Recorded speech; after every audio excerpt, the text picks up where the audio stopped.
ਅੰਡੋਜ਼ TV Australia ਦੇਖ ਰਹੇ ਦਰਸ਼ਕਾਂ ਦਾ ਪ੍ਰੋਗਰਾਮ ਸੰਵਾਦ ਦੇ ਵਿੱਚ ਸਵਾਗਤ ਹੈ। ਦਰਸ਼ਕੋ, ਪੰਜਾਬ ਦੇ ਵਿੱਚ ਲੰਬੇ ਸਮੇਂ ਤੋਂ ਹੈਰੋਇਨ ਦੀ ਜਿਹੜੀ ਸਪਲਾਈ ਹੋ ਰਹੀ ਸੀ, ਜਿਹਨੂੰ ਕਿ ਖਾਸ ਕਰਕੇ 2014 ਤੋਂ ਚਿੱਟੇ ਦੇ ਨਾਮ ਨਾਲ ਵੀ ਜਾਣਿਆ ਜਾਂਦਾ ਸੀ, ਤੇ ਜਿਹਦੇ ਵਿੱਚ ਪੰਜਾਬ ਦੀ ਜਵਾਨੀ ਜਿਹੜੀ ਆ ਉਹ ਬੜੀ ਬੁਰੀ ਤਰ੍ਹਾਂ ਨਾਲ ਗਲਗਤ ਹੋ ਚੁੱਕੀ ਸੀ। ਪੰਜਾਬ ਦੀ ਜਵਾਨੀ ਦਾ ਨਾਸ ਜਿਹੜਾ ਉਹ ਇਸ ਨਸ਼ੇ ਨੇ ਇਸ ਕਦਰ ਮਾਰਿਆ ਕਿ ਜਵਾਨੀ ਜਿਹੜੀ ਉਹ ਬਿਲਕੁਲ ਰੁਲ ਗਈ। ਘਰਾਂ ਦੇ ਘਰ ਜਿਹੜੇ ਉਹ ਬਰਬਾਦ ਹੋ ਗਏ, ਮੁਹੱਲਿਆਂ ਦੇ ਮੁਹੱਲੇ, ਕਲੋਨੀਆਂ ਦੀਆਂ ਕਲੋਨੀਆਂ ਜਿਹੜੀਆਂ ਉਹ ਇਸ ਨਸ਼ੇ ਦੇ ਨਾਲ ਜਿਹੜੀਆਂ ਉਹ ਬਰਬਾਦ ਹੋ ਗਈਆਂ। ਬੀਤੇ ਕੱਲ੍ਹ STF ਨੇ ਅੰਮ੍ਰਿਤਸਰ ਦੇ ਵਿੱਚ ਸੁਲਤਾਨਵਿੰਡ ਇਲਾਕੇ ਦੇ ਵਿੱਚ ਇੱਕ ਕੋਠੀ ਦੇ ਵਿੱਚੋਂ ਤਕਰੀਬਨ 1000 ਕਰੋੜ ਦੀ ਹੈਰੋਇਨ ਜਿਹੜੀ ਆ ਉਹ ਬਰਾਮਦ ਕੀਤੀ ਹੈ। ਉਹਦੇ ਨਾਲ ਸੰਬੰਧਿਤ ਇੱਕ ਅਕਾਲੀ ਆਗੂ ਜਿਹੜਾ ਕਿ ਅਕਾਲੀ ਦਲ ਦੀ ਸਰਕਾਰ ਵੇਲੇ ਸਬਆਰਡੀਨੇਟ ਸਰਵਿਸ ਸਿਲੈਕਸ਼ਨ ਬੋਰਡ ਦਾ ਮੈਂਬਰ ਵੀ ਰਿਹਾ, ਉਸ ਦਾ ਅੰਮ੍ਰਿਤਸਰ ਕੀ ਪੂਰੇ ਪੰਜਾਬ ਦੇ ਵਿੱਚ ਬਹੁਤ ਵੱਡਾ ਨਾਮ ਵੀ ਹੈ। ਉਹ ਇੱਕ ਖਾਸ ਫਿਰਕੇ ਦੇ ਨਾਲ ਤਾਲੁਕ ਰੱਖਦਾ, ਇਸੇ ਕਰਕੇ ਚਾਹੇ ਉਹ ਕਾਂਗਰਸ ਹੋਵੇ, ਅਕਾਲੀ ਦਲ ਹੋਵੇ, ਸਾਰਿਆਂ ਦੀ ਹੀ ਮਜਬੂਰੀ ਹੈ ਕਿ ਉਹਨਾਂ ਦਾ ਇੱਕ ਨਾ ਇੱਕ ਮੈਂਬਰ ਜਿਹੜਾ ਉਹਨਾਂ ਨੂੰ ਕਿਸੇ ਨਾ ਕਿਸੇ ਜਗ੍ਹਾ ਦੇ ਉੱਤੇ ਜਿਹੜਾ ਐਡਜਸਟ ਕਰਨਾ ਪੈਂਦਾ ਉਹਨਾਂ ਦੀਆਂ ਵੋਟਾਂ ਲੈਣ ਲਈ।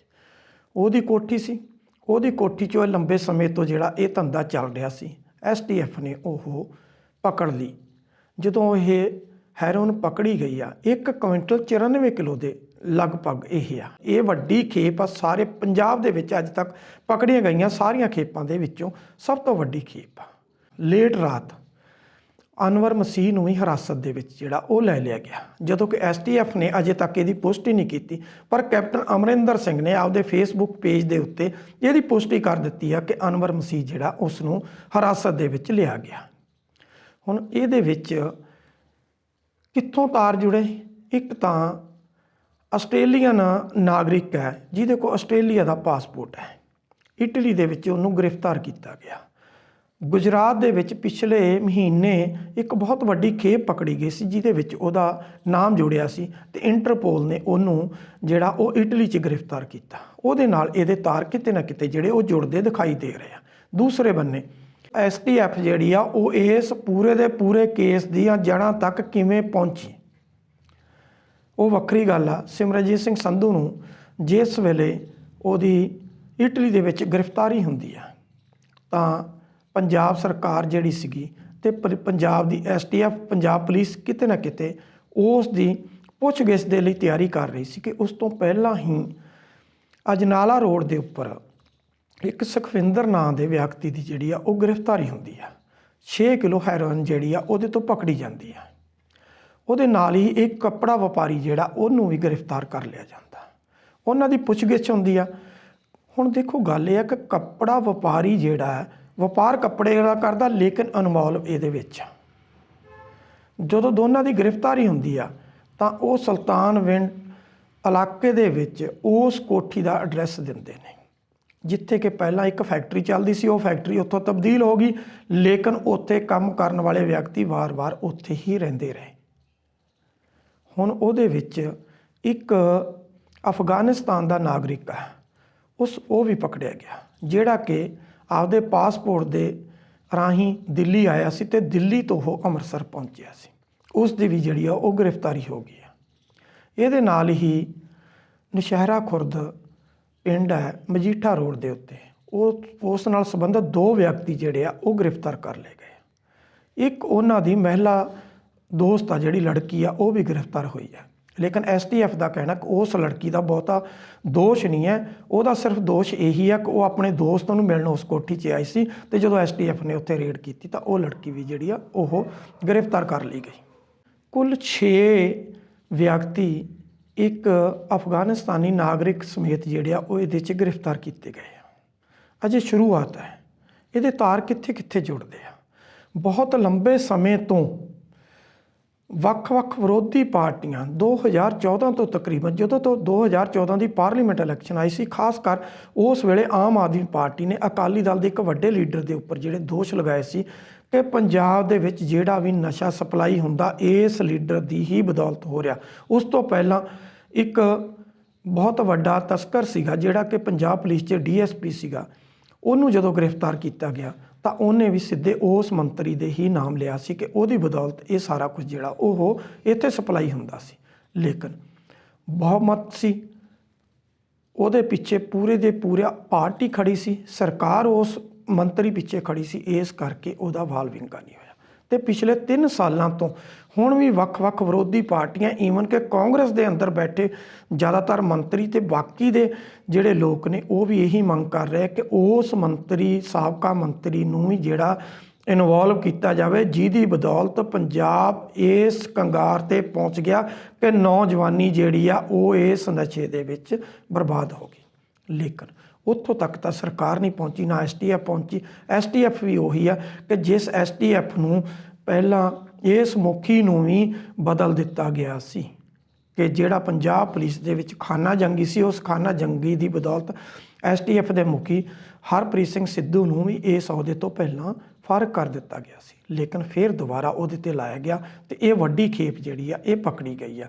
ਲੇਕਿਨ ਉਹਦੇ ਨਾਲ ਵੱਡਾ ਸਵਾਲ ਖੜਾ ਹੁੰਦਾ, ਜਿਸ ਵੱਡੇ ਅਕਾਲੀ ਲੀਡਰ ਨੂੰ, ਅਨਵਰ ਮਸੀਹ ਨੂੰ ਇੱਥੇ ਗ੍ਰਿਫਤਾਰ ਕੀਤਾ ਗਿਆ, ਜਿਸ ਦਾ ਕਹਿਣਾ ਹੈ ਕਿ ਇਹ ਕੋਠੀ ਜਿਹੜੀ ਸੀਗੀ ਮੈਂ ਕਿਰਾਏ ਤੇ ਦਿੱਤੀ ਸੀ, ਕਿਰਾਏਨਾਮੇ ਦੇ ਦੌਰਾਨ ਹੀ ਮੇਰਾ ਉਹਨਾਂ ਨਾਲ ਸੌਦਾ ਹੋ ਗਿਆ, ਮੈਂ ਕੋਠੀ ਵੇਚਣ ਜਾ ਰਿਹਾ ਸੀ, ਉਹਨਾਂ ਤੋਂ ਇਹ ਪੂਰੀ ਰਕਮ ਨਹੀਂ ਪੇ ਕੀਤੀ ਗਈ ਤੇ ਮੈਂ ਆਪਣੀ ਜਿਹੜੀ ਤਹਿਸੀਲ ਦੇ ਵਿੱਚ ਹਾਜ਼ਰੀ ਲਗਵਾ ਦਿੱਤੀ, ਮੈਂ ਕੋਰਟ ਦੇ ਅੰਦਰ ਚਲਾ ਗਿਆ ਕਿ ਮੈਂ ਇਹ ਕੋਠੀ ਖਾਲੀ ਕਰਵਾਉਣੀ ਆ। ਮੈਂ ਖਾਲੀ ਕਰਾਉਣ ਦਾ ਨੋਟਿਸ ਵੀ ਦਿੱਤਾ ਸੀ ਤੇ 31 ਤਰੀਕ ਲਾਸਟ ਸੀ, ਉਦਣ ਇਹ ਕੋਠੀ ਮੈਂ ਖਾਲੀ ਕਰਵਾਉਣੀ ਸੀ ਤੇ 30 ਤਰੀਕ ਨੂੰ ਉਹਨਾਂ ਦੀ ਗ੍ਰਿਫਤਾਰੀ ਜਿਹੜੀ ਆ ਉਹ ਹੋ ਜਾਂਦੀ ਹੈ। ਕਿਤੇ ਨਾ ਕਿਤੇ ਅਕਾਲੀ ਲੀਡਰ ਜਿਹੜਾ ਕਿ ਇੱਕ ਐਗਰੀਮੈਂਟ ਹੁੰਦਾ ਕਿਰਾਏ ਦਾ, ਉਹ ਦਿਖਾਉਣ ਦੇ ਵਿੱਚ ਕਾਮਯਾਬ ਨਹੀਂ ਹੋਇਆ। ਹਮੇਸ਼ਾ ਜਦੋਂ ਵੀ ਕਿਰਾਏ ਦੇ ਉੱਪਰ ਕੋਈ ਚੀਜ਼ ਦਿੱਤੀ ਜਾਂਦੀ ਹੈ, ਉਹਦਾ ਇੱਕ ਐਗਰੀਮੈਂਟ ਹੁੰਦਾ, ਉਹ ਐਗਰੀਮੈਂਟ ਦਿਖਾਉਣ 'ਚ ਕਾਮਯਾਬ ਨਹੀਂ ਹੋਇਆ। ਦੂਸਰੀ ਗੱਲ, ਜਦੋਂ ਤੁਸੀਂ ਕਿਸੇ ਬਾਹਰੀ ਵਿਅਕਤੀ ਨੂੰ ਕਿਰਾਏ 'ਤੇ ਰੱਖਦੇ ਹੋ ਤਾਂ ਉਹਦੀ ਜਿਹੜੀ ਇਨਫੋਰਮੇਸ਼ਨ ਆ ਉਹ ਸੰਬੰਧਿਤ ਥਾਣੇ ਦੇ ਵਿੱਚ ਦੇਣੀ ਜ਼ਰੂਰੀ ਹੁੰਦੀ ਹੈ ਕਿ ਜਿਹੜੀ ਉਹਨਾਂ ਨੇ ਨਹੀਂ ਦਿੱਤੀ, ਉਹ ਮੰਨਦੇ ਨੇ ਕਿ ਮੇਰੇ ਤੋਂ ਗਲਤੀ ਹੋਈ ਆ। ਕਿਤੇ ਨਾ ਕਿਤੇ ਹੁਣ ਜਦੋਂ ਉਸ ਅਕਾਲੀ ਆਗੂ ਨੂੰ ਦੇਰ ਰਾਤ ਹਿਰਾਸਤ 'ਚ ਲਿਆ ਗਿਆ, ਸ਼ਾਇਦ ਇਹਦੇ ਵਿੱਚ ਕੋਈ ਨਾ ਕੋਈ ਵੱਡੇ ਖੁਲਾਸੇ ਹੋਣ ਦੀ ਉਮੀਦ ਜਿਹੜੀ ਹੈ ਉਹ ਕੀਤੀ ਜਾ ਸਕਦੀ ਹੈ। ਜਿਸ ਤਰੀਕੇ ਦੇ ਨਾਲ ਪੂਰਾ ਪੰਜਾਬ ਇਸ ਗਲਤਾਨ ਦੇ ਵਿੱਚ ਫਸਿਆ ਪਿਆ, ਜਿਸ ਤਰ੍ਹਾਂ ਜਵਾਨੀ ਇੱਥੋਂ ਦੇ ਸਿਸਟਮ ਤੋਂ ਦੁਖੀ ਹੋ ਕੇ ਵਿਦੇਸ਼ਾਂ ਵੱਲ ਵਹੀਰਾਂ ਕੱਤ ਚੁੱਕੀ ਆ ਤੇ ਇੱਥੇ ਰਹਿ ਚੁੱਕੀ ਜਵਾਨੀ ਇਸ ਗਲਤਾਨ ਦੇ ਵਿੱਚ ਜਿਹੜੀ ਉਹ ਗਰਕ ਹੋਈ ਆ, ਕੀ ਉਹਦਾ ਇਨਸਾਫ ਮਿਲੇਗਾ ਕਿ ਜਾਂ ਇਹ ਪਕੜੀ ਗਈ ਜਿਹੜੀ ਹੈਰੋਇਨ ਆ ਤੇ ਇਹਦੇ ਜਿਹੜੇ ਕਰਿੰਦੇ ਨੇ, ਜਿਹੜੇ ਇਹਦੇ ਕਰਤੇ ਧਰਤੇ ਨੇ, ਕੀ ਉਹ ਇਸੇ ਤਰ੍ਹਾਂ ਫਿਰ ਬਾਇਜ਼ਤ ਬਰੀ ਹੋ ਕੇ ਨਿਕਲ ਜਾਣਗੇ ਜਾਂ ਕਿ ਇਹ ਸਲਾਖਾਂ ਦੇ ਪਿੱਛੇ ਹੋਣਗੇ? ਇਹ ਆਉਣ ਵਾਲਾ ਸਮਾਂ ਦੱਸੇਗਾ। ਅਜੇ ਸ਼ੁਰੂਆਤ ਹੈ। ਸ਼ੁਰੂਆਤੀ ਦੌਰਾਨ ਨਾ ਤਾਂ STF ਤੇ ਨਾ ਹੀ ਸਰਕਾਰ ਬਹੁਤਾ ਮੂੰਹ ਖੋਲ੍ਹਣ ਲਈ ਤਿਆਰ ਆ। ਉਹ ਕਹਿੰਦੇ ਆ ਕਿ ਅਸੀਂ ਅਜੇ ਇਹਦੀ ਇਨਵੈਸਟੀਗੇਸ਼ਨ ਕਰ ਰਹੇ ਹਾਂ, ਅਸੀਂ ਸਿਰਫ ਇਹੀ ਇਨਫੋਰਮੇਸ਼ਨ ਦੇ ਰਹੇ ਹਾਂ ਕਿ ਇੰਨਾ ਕੁਛ ਜਿਹੜਾ ਪਕੜਿਆ ਗਿਆ। ਲੇਕਿਨ ਇਸ ਤੋਂ ਵੱਧ ਉਹ ਕੁਛ ਵੀ ਦੱਸਣ ਲਈ ਤਿਆਰ ਨਹੀਂ। ਅਲੱਗ-ਅਲੱਗ ਸੋਰਸਾਂ ਤੋਂ ਜਿਹੜੀਆਂ ਖਬਰਾਂ ਨਿਕਲ ਕੇ ਆਈਆਂ ਨੇ, ਉਹਦੇ ਤੋਂ ਹੀ ਅੰਦਾਜ਼ਾ ਲਗਾਇਆ ਕਿ 6 ਵਿਅਕਤੀ ਜਿਹੜੇ ਆ ਉਹ ਗ੍ਰਿਫਤਾਰ ਕੀਤੇ ਗਏ ਆ। ਇਸ ਤੋਂ ਵੱਧ ਨਾ ਸਰਕਾਰ ਨਾ STF ਕੁਛ ਵੀ ਦੱਸਣ ਲਈ ਤਿਆਰ ਨਹੀਂ ਹੈ। ਹੁਣ ਦੇਖਣਾ ਤੇ ਆ ਕਿ ਕੀ ਇਹ ਹੈਰੋਇਨ ਦੀ ਜੜ ਜਿਹੜੀ ਪਕੜੀ ਗਈ ਆ, ਕੀ ਇਸ ਪੂਰੇ ਦੇ ਪੂਰੇ ਨੈਟਵਰਕ ਨੂੰ STF ਜਿਹੜੀ ਉਹ ਤੋੜਨ 'ਚ ਕਾਮਯਾਬ ਹੁੰਦੀ ਆ ਕਿ ਜਾਂ ਜਿਸ ਤਰ੍ਹਾਂ ਬਾਕੀ ਦੇ ਸਾਰੇ ਕੇਸਾਂ 'ਚੋਂ ਪੱਲਾ ਝਾੜ ਲਿਆ ਜਾਂਦਾ, ਉਸੇ ਤਰ੍ਹਾਂ ਹੀ ਜਿਹੜਾ ਉਹ STF ਜਿਹੜੀ ਆ ਉਹ ਵੀ ਤੇ ਪੰਜਾਬ ਸਰਕਾਰ ਇਸ ਤੋਂ ਪੱਲਾ ਝਾੜ ਕੇ ਜਿਹੜੀ ਆ ਉਹ ਬੈਠ ਜਾਏਗੀ। ਇਸੇ ਦੇ ਨਾਲ ਹੀ ਰਲਦਾ ਜਿਹੜਾ ਦੂਸਰਾ ਮਸਲਾ ਹੈ ਉਹ ਹੈ ਪੰਜਾਬ ਤੇ ਹਰਿਆਣਾ ਹਾਈ ਕੋਰਟ ਦਾ। ਪੰਜਾਬ ਤੇ ਹਰਿਆਣਾ ਹਾਈ ਕੋਰਟ ਨੇ ਇੱਕ ਬੜਾ ਹੀ ਦਿਲਚਸਪ ਜਿਹੜਾ ਫੈਸਲਾ ਉਹ ਸੁਣਾਇਆ। ਫੈਸਲਾ ਇਹ ਕਿਸ ਤਰੀਕੇ ਦੇ ਨਾਲ ਸੁਣਾਇਆ ਗਿਆ ਕਿ ਸਭ ਇੱਕਦਮ ਪੰਜਾਬ, ਹਰਿਆਣਾ ਤੇ ਚੰਡੀਗੜ੍ਹ, ਕਿਉਂਕਿ ਪੰਜਾਬ ਤੇ ਹਰਿਆਣਾ ਹਾਈ ਕੋਰਟ ਜਿਹੜੀ ਆ ਉਹ ਪੰਜਾਬ ਤੇ ਹਰਿਆਣਾ ਤੇ ਚੰਡੀਗੜ੍ਹ ਤਿੰਨੋਂ ਹੀ ਉਹਦੇ ਅੰਡਰ ਪੈਂਦੇ ਨੇ। ਤੇ ਜਦੋਂ ਇਹ ਫੈਸਲਾ ਸੁਣਾਇਆ ਗਿਆ ਤਾਂ ਉਸ ਵੇਲੇ ਤਿੰਨੋਂ ਸਟੇਟਾਂ ਦੇ ਵਿੱਚ ਇੱਕਦਮ ਖਲਬਲੀ ਮਚ ਗਈ, ਕਿਉਂਕਿ ਫੈਸਲਾ ਹੀ ਐਸਾ ਸੀ, ਇਤਿਹਾਸਕ ਫੈਸਲਾ ਇਹਨੂੰ ਕਿਹਾ ਜਾਏਗਾ। ਇਤਿਹਾਸਕ ਫੈਸਲਾ ਸੀ। ਜਿਹੜੇ ਜੱਜ ਸਾਹਿਬਾਨ ਨੇ ਫੈਸਲਾ ਸੁਣਾਇਆ ਉਹ ਪਹਿਲਾਂ ਉੱਤਰਾਂਚਲ 'ਚ ਰਹਿ ਕੇ ਆਏ ਆ। ਬਹੁਤ ਇਮਾਨਦਾਰੀ ਨਾਲ ਤੇ ਬੜੇ ਠੋਸ ਫੈਸਲੇ ਲੈਣ ਦੀ ਜਿਹੜੀ ਉਹਨਾਂ ਦੀ ਮਹਾਰਤ ਆ, ਇਸੇ ਤਰ੍ਹਾਂ ਉਹ ਹਿਮਾਚਲ 'ਚ ਵੀ ਰਹਿ ਕੇ ਆਏ ਆ ਤੇ ਹਿਮਾਚਲ ਦੇ ਅੰਦਰ ਵੀ ਉਹਨਾਂ ਨੇ ਅਜਿਹੇ ਹੀ ਫੈਸਲੇ ਲਏ। ਤੇ ਜਦੋਂ ਇੱਥੇ ਆ ਕੇ ਵੀ ਉਹਨਾਂ ਨੇ ਇਹ ਫੈਸਲਾ ਲਿਆ, ਉਹ ਜਸਟਿਸ ਰਾਜੀਵ ਸ਼ਰਮਾ, ਉਹਨਾਂ ਦੇ ਨਾਲ ਜਸਟਿਸ ਅਨਮੋਲ ਰਤਨ ਸਿੰਘ, ਦੋਨਾਂ ਨੇ ਫੈਸਲਾ ਲਿਆ। ਇਸ ਮਸਲੇ ਦੇ ਉੱਤੇ ਬਹਿਸ ਪੂਰੀ ਹੋਈ ਤਾਂ ਸਾਰੇ ਕੋਰਟ ਦੇ ਵਿੱਚ ਇੱਕਦਮ ਸਨਾਟਾ ਛਾ ਗਿਆ ਜਦੋਂ ਜਸਟਿਸ ਰਾਜੀਵ ਸ਼ਰਮਾ ਨੇ ਅਰਦਲੀ ਨੂੰ ਕਿਹਾ ਕਿ ਮੇਰਾ ਡਰਾਈਵਰ ਜਿਹੜਾ ਉਹਨੂੰ ਬੁਲਾ ਕੇ ਲਿਆਂਦਾ ਜਾਵੇ। ਡਰਾਈਵਰ ਆਇਆ ਤਾਂ ਡਰਾਈਵਰ ਨੂੰ ਪਹਿਲਾ ਸਵਾਲ ਜਸਟਿਸ ਰਾਜੀਵ ਸ਼ਰਮਾ ਦਾ ਸੀ ਕਿ ਮੇਰੀ ਜਿਹੜੀ ਸਰਕਾਰੀ ਗੱਡੀ ਹੈ ਉਹਦੇ ਉੱਤੇ ਹਾਈ ਕੋਰਟ ਦਾ ਕੋਈ ਸਟicker ਲੱਗਿਆ? ਉਹ ਕਹਿੰਦੇ ਜੀ ਲੱਗਿਆ। ਕਹਿੰਦੇ ਜਾ ਕੇ ਪਹਿਲਾਂ ਉਹ ਸਟicker ਜਿਹੜਾ ਉਹਨੂੰ ਉਤਾਰ ਦਿਓ। ਉਸ ਦੇ ਬਾਅਦ ਉਹਨਾਂ ਨੇ ਫੈਸਲਾ ਸੁਣਾਉਣਾ ਸ਼ੁਰੂ ਕੀਤਾ। ਜਿਹੜਾ ਫੈਸਲਾ ਸੁਣਾਇਆ ਉਸ ਫੈਸਲੇ ਦੇ ਅੰਦਰ ਸਭ ਤੋਂ ਪਹਿਲਾਂ ਇਹ ਸੀ ਕਿ ਚਾਹੇ ਕੋਈ MLA ਆ, ਚਾਹੇ ਕੋਈ ਮੈਂਬਰ ਪਾਰਲੀਮੈਂਟ ਆ, ਅਤੇ ਚਾਹੇ ਕੋਈ SSP ਆ, ਚਾਹੇ ਕੋਈ ਡਿਪਟੀ ਕਮਿਸ਼ਨਰ ਆ, ਚਾਹੇ ਕੋਈ ਕਿਸੇ ਬੋਰਡ ਦਾ ਚੇਅਰਮੈਨ ਆ, ਅਤੇ ਚਾਹੇ ਇੱਥੋਂ ਤੱਕ ਕਿ ਸੈਨਾ ਦੀਆਂ ਗੱਡੀਆਂ ਜਿਹਦੇ 'ਚ ਏਅਰਫੋਰਸ, ਨੇਵੀ ਅਤੇ ਆਰਮੀ, ਕਿਸੇ ਦਾ ਵੀ ਸਟicker ਜਿਹੜਾ ਲੋਗੋ ਲੱਗਿਆ ਕਿਸੇ ਵੀ ਗੱਡੀ ਦੇ ਉੱਤੇ ਹੋਏਗਾ ਤਾਂ ਉਸ ਦਾ ਚਲਾਨ ਵੀ ਹੋਏਗਾ ਅਤੇ ਉਸ ਦੇ ਵਿਰੁੱਧ ਜਿਹੜਾ ਉਹ ਕੇਸ ਵੀ ਦਰਜ ਹੋਏਗਾ। ਇਤਿਹਾਸਕ ਫੈਸਲਾ ਹੈ। ਕਿਸ ਕਦਰ ਫੈਸਲਾ ਸੁਣਾਇਆ ਗਿਆ? ਇਸ ਇਕੱਲਾ ਫੈਸਲਾ ਇਹੀ ਨਹੀਂ ਸੁਣਾਇਆ ਗਿਆ। ਸਭ ਤੋਂ ਪਹਿਲਾਂ ਕਿਹਾ ਗਿਆ ਕਿ 72 ਘੰਟੇ ਦੇ ਵਿੱਚ ਇਹ ਫੈਸਲਾ ਜਿਹੜਾ ਟਰਾਈ ਸਿਟੀ ਜਿਹਦੇ ਵਿੱਚ ਮੋਹਾਲੀ, ਚੰਡੀਗੜ੍ਹ ਅਤੇ ਪੰਚਕੂਲਾ ਆਉਂਦੇ ਆ, 72 ਘੰਟੇ ਦੇ ਵਿੱਚ ਇਹ ਜਿਹੜਾ ਇਹਨਾਂ 3 ਸ਼ਹਿਰਾਂ ਦੇ ਵਿੱਚ ਲਾਗੂ ਹੋਵੇਗਾ। ਅਤੇ ਉਸ ਤੋਂ ਬਾਅਦ 3 ਸ਼ਹਿਰਾਂ ਤੋਂ ਬਾਅਦ ਇਹ ਪੂਰਾ ਪੰਜਾਬ, ਹਰਿਆਣਾ ਅਤੇ ਜਿਹੜਾ ਬਾਕੀ ਏਰੀਆ ਬਚ ਜਾਏਗਾ ਉਹਦੇ ਵਿੱਚ ਵੀ ਇਹ ਲਾਗੂ ਹੋਵੇਗਾ। ਪੰਜਾਬ ਸਰਕਾਰ, ਚੰਡੀਗੜ੍ਹ ਐਡਮਿਨਿਸਟ੍ਰੇਟਿਵ ਅਤੇ ਹਰਿਆਣਾ ਸਰਕਾਰ ਅਤੇ ਸੰਬੰਧਿਤ ਪੁਲਿਸ ਪ੍ਰਸ਼ਾਸਨ ਸਾਰਿਆਂ ਦੀ ਡਿਊਟੀ ਲਾ ਦਿੱਤੀ ਗਈ ਕਿ ਇਹ ਲਾਗੂ ਕਰਨਾ ਤੁਹਾਡੀ ਜ਼ਿੰਮੇਵਾਰੀ ਹੈ। ਇਹਦੇ ਨਾਲ ਹੀ ਗਲਤ ਪਾਰਕਿੰਗ ਜਿਹੜੀਆਂ ਸੜਕ ਦੇ ਉੱਤੇ ਪਾਰਕਿੰਗ ਹੋ ਜਾਂਦੀਆਂ ਨੇ ਉਹਦੇ ਲਈ, ਚਾਹੇ ਉਹ ਮੈਰਿਜ ਪੈਲਸਾਂ ਦੇ ਵਿੱਚ ਹੋਣ ਅਤੇ ਚਾਹੇ ਉਹ ਬਾਕੀ ਕਿਸੇ ਵੀ ਰੈਲੀ ਦੇ ਟਾਈਮ ਉੱਤੇ ਹੋਣ, ਹੋਰ ਕਿਤੇ ਕੋਈ ਕਾਨਫਰੰਸ ਹੋਵੇ, ਕਿਤੇ ਵੀ ਹੋਵੇ, ਤਾਂ ਵੱਡੀਆਂ ਲਾਈਨਾਂ ਜਿਹੜੀਆਂ ਉਹ ਸੜਕਾਂ ਦੇ ਕਿਨਾਰੇ ਲੱਗ ਜਾਂਦੀਆਂ ਜਿਹਦੇ ਨਾਲ ਟ੍ਰੈਫਿਕ ਜਿਹੜੀ ਉਹ ਪ੍ਰਭਾਵਿਤ ਹੁੰਦੀ ਹੈ। ਉਹ ਸਾਰਿਆਂ ਦੇ ਲਈ ਪੁਲਿਸ ਪ੍ਰਸ਼ਾਸਨ ਨੂੰ ਆਦੇਸ਼ ਦੇ ਦਿੱਤੇ ਗਏ ਕਿ ਉੱਥੇ ਕਰੇਨਾਂ ਲੈ ਕੇ ਜਿੰਨੀ ਗਲਤ ਪਾਰਕਿੰਗ ਆ ਉਹ ਸਾਰੇ ਨੂੰ ਹੀ ਇਮੀਡੀਏਟਲੀ ਜਿਹੜਾ ਉੱਥੋਂ ਖਾਲੀ ਕਰ ਦਿੱਤਾ ਜਾਵੇ। ਹੁਣ ਪੰਜਾਬ, ਹਰਿਆਣਾ ਅਤੇ ਚੰਡੀਗੜ੍ਹ ਤਿੰਨੋਂ ਜਗ੍ਹਾ ਦੇ ਉੱਤੇ ਜਦੋਂ ਕਿ ਮੋਹਾਲੀ ਦੇ ਵਿੱਚ, ਚੰਡੀਗੜ੍ਹ ਦੇ ਵਿੱਚ ਅਤੇ ਪੰਚਕੂਲਾ ਦੇ ਵਿੱਚ ਪੁਲਿਸ ਸਖਤ ਹੋਈ ਹੈ, ਉੱਥੇ ਚਲਾਨ ਕੱਟਣੇ ਸ਼ੁਰੂ ਕਰ ਦਿੱਤੇ ਗਏ ਨੇ। ਲੇਕਿਨ ਬਾਕੀ ਪੰਜਾਬ ਅਤੇ ਹਰਿਆਣਾ ਦੇ ਵਿੱਚ ਪੁਲਿਸ ਜਿਹੜੀ ਆ ਉਹ ਲੋਕਾਂ ਨੂੰ ਸਮਝਾ ਰਹੀ ਆ ਕਿ ਹਾਈ ਕੋਰਟ ਦੇ ਆਦੇਸ਼ ਨੇ। ਜੇ ਕਿਸੇ ਦੀ ਗੱਡੀ 'ਤੇ MLA ਲਿਖਿਆ ਤਾਂ ਇਹਦਾ ਸਟicker ਉਤਾਰੋ। ਇੱਥੋਂ ਤੱਕ ਕਿ ਹਾਈ ਕੋਰਟ ਨੂੰ ਵੀ ਨਹੀਂ ਬਖਸ਼ਿਆ ਗਿਆ। ਉਹਨਾਂ ਕਿਹਾ ਕਿ ਜੇ ਹਾਈ ਕੋਰਟ ਦਾ ਲੋਗੋ ਲੱਗਿਆ ਹੋਇਆ ਕਿਸੇ ਸਰਕਾਰੀ ਗੱਡੀ 'ਤੇ ਤਾਂ ਉਹ ਵੀ ਉਤਾਰਨਾ ਪਏਗਾ। ਇੱਥੋਂ ਤੱਕ ਕਿ ਸਰਕਾਰੀ ਗੱਡੀਆਂ, ਭਾਵੇਂ ਉਹ ਸੈਨਾ ਦੀਆਂ ਗੱਡੀਆਂ ਨੇ, ਭਾਵੇਂ ਉਹ ਕਿਸੇ ਵੀ ਵਿੰਗ ਦੀਆਂ ਨੇ, ਸੈਨਾ ਦੀਆਂ, ਚਾਹੇ ਉਹ ਨੇਵੀ ਦੀਆਂ ਨੇ, ਚਾਹੇ ਉਹ ਆਰਮੀ ਦੀਆਂ ਨੇ, ਚਾਹੇ ਏਅਰ ਵਿੰਗ ਦੀਆਂ ਨੇ, ਸਾਰੇ ਦੀਆਂ ਸਾਰੀਆਂ ਦੇ ਹੀ ਲੋਗੋ ਜਿਹੜੇ ਉਤਾਰਨੇ ਪੈਣਗੇ। ਜੱਜ ਸਾਹਿਬ ਨੇ ਫੈਸਲਾ ਸੁਣਾਉਂਦੇ ਹੋਏ ਇੱਕ ਉਦਾਹਰਨ ਵੀ ਦਿੱਤੀ। ਉਹਨਾਂ ਦਾ ਕਮੈਂਟ ਸੀ, ਕਹਿੰਦੇ ਮੈਂ ਜਦੋਂ ਸੜਕ 'ਤੇ ਜਾਂਦਾ ਤਾਂ ਮੈਂ ਦੇਖ ਕੇ ਹੈਰਾਨ ਹੁੰਦਾ, ਗੱਡੀ ਦੇ ਉੱਪਰ MLA ਲਿਖਿਆ ਮਿਲਦਾ, ਗੱਡੀ ਦੇ ਉੱਪਰ ਮੈਂਬਰ ਪਾਰਲੀਮੈਂਟ ਲਿਖਿਆ ਮਿਲਦਾ, ਗੱਡੀ ਦੇ ਉੱਪਰ ਚੇਅਰਮੈਨ ਲਿਖਿਆ ਮਿਲਦਾ, ਗੱਡੀ ਦੇ ਉੱਪਰ ਸਰਪੰਚ ਲਿਖਿਆ ਮਿਲਦਾ, ਗੱਡੀ ਦੇ ਉੱਪਰ ਨੰਬਰਦਾਰ ਲਿਖਿਆ ਮਿਲਦਾ, ਇੱਥੋਂ ਤੱਕ ਕਿ ਗੱਡੀ ਦੇ ਉੱਪਰ ਆਪਣੀ ਕਾਸਟ ਅਤੇ ਸਬ ਕਾਸਟ ਲਿਖੀ ਮਿਲਦੀ ਆ। ਕਿਤੇ ਹੈਰਾਨਗੀ ਉਦੋਂ ਹੁੰਦੀ ਆ ਜਦੋਂ ਗੱਡੀ ਦੇ ਉੱਪਰ ਜਿਹੜਾ ਉਹ MLA ਦਾ ਭਤੀਜਾ ਜਾਂ MLA ਦਾ ਗਵਾਂਢੀ ਲਿਖਿਆ ਵੀ ਮਿਲਦਾ। ਕਿਤੇ ਨਾ ਕਿਤੇ ਇਹ ਜਿਹੜੇ ਸਟੇਟਸ ਸਿੰਬਲ ਨੇ ਇਹਨਾਂ ਸਾਰਿਆਂ ਨੂੰ ਰਿਮੂਵ ਕਰਨ ਦਾ ਜਿਹੜਾ ਇਤਿਹਾਸਕ ਫੈਸਲਾ ਹਾਈ ਕੋਰਟ ਵੱਲੋਂ ਸੁਣਾਇਆ ਗਿਆ, ਇਹਦੀ ਜਿੰਨੀ ਪ੍ਰਸ਼ੰਸਾ ਕੀਤੀ ਜਾਵੇ ਓਨੀ ਥੋੜ੍ਹੀ ਆ। ਘੱਟੋ ਘੱਟ ਇਹ ਤੇ ਆ ਕਿਸੇ ਨੇ ਤਾਂ ਉੱਠ ਕੇ ਪਹਿਲ ਕੀਤੀ ਆ, ਔਰ ਪਹਿਲ ਜਿਹੜੀ ਕੀਤੀ ਆ ਉਹ ਪਬਲਿਕ ਦੇ ਹਿੱਤ ਦੇ ਵਿੱਚ ਕੀਤੀ ਆ। ਔਰ ਸਭ ਤੋਂ ਪਹਿਲਾਂ ਹਾਈ ਕੋਰਟ ਦੇ ਅੰਦਰ ਜਸਟਿਸ ਰਾਜੀਵ ਸ਼ਰਮਾ ਨੇ ਖੁਦ ਦੇ ਉੱਪਰ ਇਹਨੂੰ ਲਾਗੂ ਕੀਤਾ, ਆਪਣੀ ਗੱਡੀ ਤੋਂ ਲੋਗੋ ਉਤਰਵਾਇਆ ਅਤੇ ਫਿਰ ਇਹ ਫੈਸਲਾ ਜਿਹੜਾ ਉਹ ਸੁਣਾਇਆ। ਨਹੀਂ ਤਾਂ ਹਮੇਸ਼ਾ ਕੀ ਹੁੰਦਾ ਕਿ ਫੈਸਲਾ ਸੁਣਾਉਣ ਵਾਲੇ ਜਿਹੜੇ ਆ ਉਹ ਖੁਦ ਹੀ ਫੈਸਲੇ ਨੂੰ ਮੰਨਣ ਦੇ ਪਾਬੰਦ ਨਹੀਂ ਹੁੰਦੇ। ਜੇ ਜੱਜ ਸਾਹਿਬ ਫੈਸਲਾ ਸੁਣਾ ਦਿੰਦੇ, ਜਿਸ ਤਰ੍ਹਾਂ ਬੈਠੇ ਸੀ ਜਸਟਿਸ ਰਾਜੀਵ ਸ਼ਰਮਾ ਅਤੇ ਜਸਟਿਸ ਅਨਮੋਲ ਰਤਨ ਸਿੰਘ, ਉਹ ਫੈਸਲਾ ਸੁਣਾ ਦਿੰਦੇ ਲੇਕਿਨ ਹਾਈ ਕੋਰਟ ਨੂੰ ਬਾਹਰ ਕਰ ਦਿੰਦੇ ਅਤੇ ਉੱਤੇ ਸਵਾਲ ਉੱਠਣੇ ਸੀ। ਲੇਕਿਨ ਉਹਨਾਂ ਨੇ ਸਭ ਤੋਂ ਪਹਿਲਾਂ ਇਹ ਫੈਸਲੇ ਨੂੰ ਆਪਣੇ ਆਪ ਤੇ ਲਾਗੂ ਕੀਤਾ ਤੇ ਉਸ ਤੋਂ ਬਾਅਦ ਬਾਕੀ ਦੇ ਸਾਰੀ ਪਬਲਿਕ ਦੇ ਉੱਪਰ ਇਹਨੂੰ ਜਿਹੜਾ ਉਹਨੂੰ ਇੰਪਲੀਮੈਂਟ ਕਰਨ ਦਾ ਜਿਹੜਾ ਸੀਗਾ ਉਹ ਫਰਮਾਨ ਜਿਹੜਾ ਉਹ ਸੁਣਾ ਦਿੱਤਾ। ਲੇਕਿਨ ਉਹਨਾਂ ਨੇ ਇਹਦੇ ਨਾਲ ਹੋਰ ਵੀ ਕੁਝ ਇਤਿਹਾਸਕ ਫੈਸਲਾ ਜਿਹੜਾ ਉਹ ਸੁਣਾਇਆ ਕਿ ਕੇਵਲ ਐਂਬੂਲੈਂਸ ਤੇ ਫਾਇਰ ਬ੍ਰਿਗੇਡ ਦੋਨਾਂ ਨੂੰ ਇਹਦੇ ਤੋਂ ਛੋੜ ਦਿੱਤੀ ਗਈ ਹੈ। ਦੋਨਾਂ ਦੇ ਉੱਪਰ ਇਹ ਫੈਸਲਾ ਲਾਗੂ ਨਹੀਂ ਹੋਏਗਾ ਤੇ ਦੋਨਾਂ ਨੂੰ VVIP ਦੀ ਆਮਦ ਵੇਲੇ ਦੋਨਾਂ ਨੂੰ ਰਸਤਾ ਦੇਣਾ ਵੀ ਜ਼ਰੂਰੀ ਹੋਏਗਾ। ਇੱਥੋਂ ਤੱਕ ਕਿ ਬੱਚਿਆਂ ਨੂੰ ਲੈ ਕੇ ਜਾਣ ਵਾਲੀ ਬੱਸ ਜਿਹੜੀ ਆ ਉਹਦੇ ਵਿੱਚ ਬੈਲਟ ਸੀਟ ਸਾਰੀਆਂ ਹੀ ਸੀਟਾਂ ਦੇ ਉੱਤੇ ਲਾਜ਼ਮੀ ਕਰ ਦਿੱਤੀ ਗਈ ਹੈ। ਇੱਥੋਂ ਤੱਕ ਉਹਦੇ 'ਚ CCTV ਕੈਮਰੇ ਦੀ ਜਿਹੜੀ ਉਹ ਪ੍ਰੋਵੀਜ਼ਨ ਜਿਹੜੀ ਉਹ ਕੰਪਲਸਰੀ ਕਰ ਦਿੱਤੀ ਗਈ ਹੈ।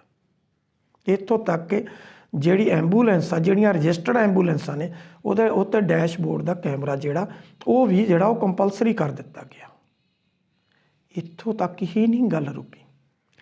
ਚੰਡੀਗੜ੍ਹ ਪ੍ਰਸ਼ਾਸਨ ਨੂੰ ਇਹ ਹਦਾਇਤ ਕੀਤੀ ਗਈ ਆ ਕਿ ਚੰਡੀਗੜ੍ਹ ਦੇ ਵਿੱਚ ਜਿਹੜੀਆਂ ਪਾਰਕਿੰਗਾਂ ਨੇ ਉਹ ਜਿਹੜੀਆਂ ਉਹ ਜਨਤਕ ਕੀਤੀਆਂ ਜਾਣ ਤੇ ਜਨਤਕ ਕਰਨ ਦੇ ਲਈ 90 ਦਿਨ ਦਾ ਸਮਾਂ ਦਿੱਤਾ ਗਿਆ। ਪਹਿਲੇ 30 ਦਿਨ ਜਿਹੜੇ ਦਿੱਤੇ ਗਏ ਆ ਉਹਦੇ 'ਚ ਪਹਿਲਾਂ ਉਹ ਆਇਡੈਂਟੀਫਾਈ ਕਰਨ ਕਿ ਕਿਹੜੀਆਂ ਥਾਵਾਂ ਦੇ ਉੱਤੇ ਪਾਰਕਿੰਗ ਜਿਹੜੀ ਆ ਉਹ ਜਿਹੜੀ ਸਰਕਾਰ ਵੱਲੋਂ ਮੁਹੱਈਆ ਕਰਵਾਈ ਜਾ ਰਹੀ ਹੈ ਔਰ ਪਬਲਿਕ ਦੇ ਵਿਊ ਮੰਗੇ ਜਾਣ। ਪਬਲਿਕ ਦੇ ਵਿਊ ਲੈਣ ਤੋਂ ਬਾਅਦ ਅਗਲੇ 30 ਦਿਨ ਦੇ ਵਿੱਚ ਉਹਦੇ 'ਤੇ ਫੈਸਲਾ ਹੋਵੇ ਤੇ ਫੈਸਲਾ ਹੋਣ ਤੋਂ ਬਾਅਦ ਜਦੋਂ ਤੁਸੀਂ ਉਹਦੇ ਉੱਤੇ ਨੋਟੀਫਿਕੇਸ਼ਨ ਤੁਹਾਡਾ ਹੋਏਗਾ, ਜਿਸ ਵੇਲੇ ਤੁਸੀਂ ਉਹਨੂੰ ਜਨਤਕ ਕਰੋਗੇ ਤੇ 10 ਦਿਨ ਦੇ ਅੰਦਰ ਉਹਦੇ 'ਤੇ ਉਹਨੂੰ ਇੰਪਲੀਮੈਂਟ ਕਰਨਾ ਵੀ ਸਰਕਾਰ ਦੀ ਜ਼ਿੰਮੇਵਾਰੀ ਹੋਏਗਾ। ਮਤਲਬ 90 ਦਿਨ ਦੇ ਲਈ ਚੰਡੀਗੜ੍ਹ ਪ੍ਰਸ਼ਾਸਨ ਜਿਹੜਾ ਉਹਨੂੰ ਉਹਦੇ 'ਤੇ ਸਕੰਜਾ ਕੱਸ ਦਿੱਤਾ ਗਿਆ ਕਿ 90 ਦਿਨ ਦੇ ਵਿੱਚ ਇਹਨੂੰ ਇੰਪਲੀਮੈਂਟ ਕਰਨਾ ਹੈ। ਕਿਤੇ ਨਾ ਕਿਤੇ ਹਾਈ ਕੋਰਟ ਦਾ ਫੈਸਲਾ ਸਲਾਹੁਣਯੋਗ ਹੈ ਔਰ ਫੈਸਲਾ ਇਸ ਕਦਰ ਸੁਣਾਇਆ ਗਿਆ ਕਿ ਪੂਰੇ ਪੰਜਾਬ ਦੇ ਵਿੱਚ ਜਿਸ ਵੀ ਜ਼ਿਲ੍ਹੇ ਨੂੰ ਦੇਖੋ ਉਸ ਜ਼ਿਲ੍ਹੇ ਦੇ ਅੰਦਰ ਪੁਲਿਸ ਜਿਹੜੀ ਆ ਕੱਲੀ ਗੱਡੀ ਨੂੰ ਰੋਕ ਰਹੀ ਆ। ਗੱਡੀ ਦੇ ਉੱਪਰ ਲੱਗੇ ਸਟicker ਪਰ ਇੱਥੋਂ ਤੱਕ ਕਿ ਕਾਰ ਸੇਵਾ ਵੀ ਲਿਖਿਆ ਹੋਇਆ ਸੀ ਮੋਟਰਸਾਈਕਲਾਂ ਦੇ ਉੱਤੇ ਤੇ ਗੱਡੀਆਂ ਦੇ ਉੱਤੇ, ਉਹ ਸਾਰੇ ਉਤਰਵਾਏ ਜਾ ਰਹੇ ਆ। ਜਦੋਂ ਕੈਮਰੇ ਦੇ ਸਾਹਮਣੇ ਗੱਡੀ ਦਾ ਚਾਲਕ ਜਾਂ ਬਾਈਕ ਦਾ ਚਾਲਕ ਆਉਂਦਾ ਤਾਂ ਉਹ ਆਪਣੀ ਗਲਤੀ ਮੰਨਦਾ, ਉਹ ਕਹਿੰਦਾ ਠੀਕ ਆ ਜੀ ਹੁਣ ਹਾਈ ਕੋਰਟ ਦਾ ਫੈਸਲਾ ਆਇਆ ਅਸੀਂ ਉਤਾਰ ਦਿਆਂਗੇ। ਇੱਥੋਂ ਤੱਕ ਕਿ ਨੰਬਰ ਪਲੇਟਾਂ ਦੇ ਉੱਪਰ ਜਿਹੜੇ ਆਪਣੇ ਸਿੰਬਲ ਲਗਾਏ ਹੋਏ ਨੇ, ਜਿੱਥੇ ਕਿਸੇ ਨੇ ਕਾਸਟ ਲਿਖੀ, ਕਿਸੇ ਨੇ ਸਬ ਕਾਸਟ ਲਿਖੀ ਹੋਈ ਆ, ਕਿਸੇ ਨੇ ਹੋਰ ਇਹੋ ਜਿਹੇ ਜਿਹੜੇ ਲੋਗੋ ਨੇ ਉਹ ਲਾਏ ਹੋਏ ਨੇ ਕਿ ਜਿਹੜੇ ਲੋਕਾਂ ਨੂੰ ਪ੍ਰਭਾਵਿਤ ਕਰ ਸਕਦੇ ਆ ਜਾਂ ਪੁਲਿਸ ਪ੍ਰਸ਼ਾਸਨ ਨੂੰ ਪ੍ਰਭਾਵਿਤ ਕਰ ਸਕਦੇ ਆ, ਉਹਨਾਂ ਸਾਰਿਆਂ ਨੂੰ ਰਿਮੂਵ ਕਰਨ ਦਾ ਜਿਹੜਾ ਫੈਸਲਾ ਸੁਣਾਇਆ ਗਿਆ। ਪੁਲਿਸ ਹਰਕਤ ਦੇ ਵਿੱਚ ਆਈ ਆ। ਹੁਣ ਦੇਖਣਾ ਤਾਂ ਇਹ ਹੋਏਗਾ ਕਿ ਪੁਲਿਸ ਹਰਕਤ ਦੇ ਵਿੱਚ ਆਈ ਆ, ਕੀ ਲਗਾਤਾਰ ਹਰਕਤ 'ਚ ਰਹਿੰਦੀ ਆ ਕਿ ਜਾਂ ਦੁਬਾਰਾ ਤੋਂ ਇਹਦੇ 'ਤੇ ਹਾਈ ਕੋਰਟ ਨੂੰ ਕੋਈ ਸੰਗਿਆਨ ਜਿਹੜਾ ਉਹ ਲੈਣਾ ਪਏਗਾ। ਪਰ ਹਾਈ ਕੋਰਟ ਨੇ ਇੱਕ ਬੜਾ ਸਖਤ ਫੈਸਲਾ ਵੀ ਸੁਣਾਇਆ। ਉਹਨਾਂ ਕਿਹਾ ਹਰ ਮਹੀਨੇ ਇਹਦੀ ਸਮੀਖਿਆ ਹੋਇਆ ਕਰੇਗੀ। ਇੱਥੋਂ ਤੱਕ ਕਿ ਨੈਸ਼ਨਲ ਹਾਈਵੇ ਅਥਾਰਟੀ ਨੂੰ ਵੀ ਇਹਦੇ 'ਚ ਪਾਰਟੀ ਬਣਾਇਆ ਗਿਆ ਤੇ ਨੈਸ਼ਨਲ ਹਾਈਵੇ ਅਥਾਰਟੀ ਨੂੰ ਅਗਲੀ ਪੇਸ਼ੀ ਤੇ ਜਿਹੜਾ ਹਾਈ ਕੋਰਟ ਪੇਸ਼ ਹੋਣ ਦੇ ਹੁਕਮ ਸੁਣਾਏ ਗਏ ਨੇ। ਉਹਨਾਂ ਕਿਹਾ ਕਿ ਤੇ ਟੋਲ ਪਲਾਜ਼ਿਆਂ ਦੇ ਉੱਪਰ ਲਗਾਏ ਗਏ ਬੋਰਡ ਜਿਹੜੇ ਆ ਔਰ ਅਣਅਧਿਕਾਰਤ ਜਿਹੜੀ ਉੱਥੇ ਪਾਰਕਿੰਗ ਆ ਉਹਨੂੰ ਸਾਰੀ ਨੂੰ ਰਿਮੂਵ ਕਰਨ ਦਾ ਵੀ ਫੈਸਲਾ ਸੁਣਾਇਆ ਗਿਆ ਤਾਂ ਕਿ ਉੱਥੋਂ ਟੋਲ ਪਲਾਜ਼ਿਆਂ ਤੋਂ ਲੰਘਦੇ ਵਕਤ ਕਿਸੇ ਨੂੰ ਵੀ ਕੋਈ ਪਰੇਸ਼ਾਨੀ ਜਿਹੜੀ ਉਹ ਨਾ ਹੋਵੇ। ਕਿਤੇ ਨਾ ਕਿਤੇ ਜਿਹੜਾ ਫੈਸਲਾ ਸੀ ਲੱਗਦਾ ਕਿ ਇਹਦੇ 'ਤੇ ਬੜੀ ਡੂੰਘੇ ਬੈਠ ਕੇ ਸੋਚ ਵਿਚਾਰ ਕਰਕੇ ਇਹਦੇ 'ਤੇ ਫੈਸਲਾ ਜਿਹੜਾ ਉਹ ਸੁਣਾਇਆ ਗਿਆ ਕਿ ਕਿਸੇ ਵੀ ਧਿਰ ਨੂੰ ਇਸ ਤੋਂ ਬਾਹਰ ਨਹੀਂ ਰਹਿਣ ਦਿੱਤਾ ਗਿਆ। ਤੇ ਫੈਸਲਾ ਵੀ ਕਿਸ ਕਦਰ ਆਇਆ, ਚਾਹੇ ਉਹ ਸਰਕਾਰੀ ਅਧਿਕਾਰੀ ਆ ਤੇ ਚਾਹੇ ਉਹ ਪਬਲਿਕ ਦਾ ਚੁਣਿਆ ਨੁਮਾਇੰਦਾ ਤੇ ਚਾਹੇ ਆਪਣੇ ਆਪ ਬਣਿਆ ਨੁਮਾਇੰਦਾ, ਸਾਰਿਆਂ ਨੂੰ ਹੀ ਇਹਦੇ 'ਚ ਸ਼ਾਮਲ ਕੀਤਾ ਗਿਆ ਤੇ ਸਾਰਿਆਂ ਨੂੰ ਹੀ ਇਸ ਹੁਕਮ ਨੂੰ ਮੰਨਣ ਦਾ ਪਾਬੰਦ ਰਹਿਣ ਦੀ ਜਿਹੜੀ ਆ ਉਹ ਹਦਾਇਤ ਦਿੱਤੀ ਗਈ ਆ। ਕਿਤੇ ਨਾ ਕਿਤੇ ਫੈਸਲਾ ਸਲਾਹੁਣਯੋਗ ਆ। ਦੇਖਣਾ ਹੁਣ ਇਹ ਹੋਏਗਾ ਕਿ ਆਉਣ ਵਾਲੇ ਸਮੇਂ ਦੇ ਵਿੱਚ ਇਹ ਫੈਸਲਾ ਜਿਹੜਾ ਇਹ ਪ੍ਰਸ਼ਾਸਨ ਜਿਹੜਾ ਦੋਨਾਂ ਸਟੇਟਾਂ ਤੇ ਯੂਨੀਅਨ ਟੈਰੀਟਰੀ ਚੰਡੀਗੜ੍ਹ ਦਾ ਕੀ ਉਹ ਇਹਨੂੰ ਇੰਪਲੀਮੈਂਟ ਕਰਦਾ ਕਿ ਜਾਂ ਜਿਸ ਤਰ੍ਹਾਂ ਪਹਿਲਾਂ ਹੁੰਦਾ 2 4 ਜਾਂ 6 ਮਹੀਨੇ ਦੇ ਬਾਅਦ ਕਿ ਬਾਅਦ 'ਚ ਇਹ ਠੰਡਾ ਪੈ ਜਾਂਦਾ ਮਸਲਾ ਤੇ ਉਹਦੇ ਬਾਅਦ ਸਾਰੇ ਪੁਲ ਭੁਲਾ ਜਾਂਦੇ। ਕੀ ਉਸੇ ਤਰ੍ਹਾਂ ਹੋਏਗਾ ਕਿ ਜਾਂ ਵਾਕਿਆ ਹੀ ਇਹ ਮਸਲਾ ਜਿਹੜਾ ਇਹਦੇ 'ਤੇ ਨਿਰੰਤਰ ਕਾਰਵਾਈ ਚੱਲਦੀ ਰਹੇਗੀ ਤੇ ਇਹ ਸੁਧਾਰ ਜਿਹੜਾ ਇਹ ਹੋਏਗਾ। ਜਿਹੜਾ ਤੀਸਰਾ ਮਸਲਾ ਹੈ ਉਹ ਹੈ ਅਕਾਲੀ ਦਲ ਦੀ ਦਿੱਲੀ ਇਕਾਈ ਦੇ ਨਾਲ ਸੰਬੰਧਿਤ। ਸ਼੍ਰੋਮਣੀ ਅਕਾਲੀ ਦਲ ਦੀ ਦਿੱਲੀ ਇਕਾਈ, ਜਿੱਥੇ ਕਿ ਇਕਾਈ ਦੇ ਇੰਚਾਰਜ ਬਲਵਿੰਦਰ ਸਿੰਘ ਭੁੰਦੜ, ਜਿਹੜੇ ਕਿ ਉੱਥੇ ਬੀਜੇਪੀ ਨਾਲ ਸਮਝੌਤੇ ਦੇ ਲਈ ਸੀਟਾਂ ਦੀ ਜਿਹੜੀ ਵੰਡ ਸੀ ਉਹਦੇ ਵਿੱਚ ਮੇਨ ਕਰਤਾ ਧਰਤਾ ਸੀ। ਉਹਦੇ 'ਚ ਪ੍ਰੋਫੈਸਰ ਪ੍ਰੇਮ ਸਿੰਘ ਚੰਦੂਮਾਜਰਾ ਵੀ ਸੀ, ਉਹਨਾਂ 'ਚ ਨਰੇਸ਼ ਗੁਜਰਾਲ ਵੀ ਸੀ, ਪਰ ਮੇਨ ਕਰਤਾ ਧਰਤਾ ਜਿਹੜੇ ਉਹ ਰਾਜ ਸਭਾ ਮੈਂਬਰ ਬਲਵਿੰਦਰ ਸਿੰਘ ਭੁੰਦੜ ਸਨ।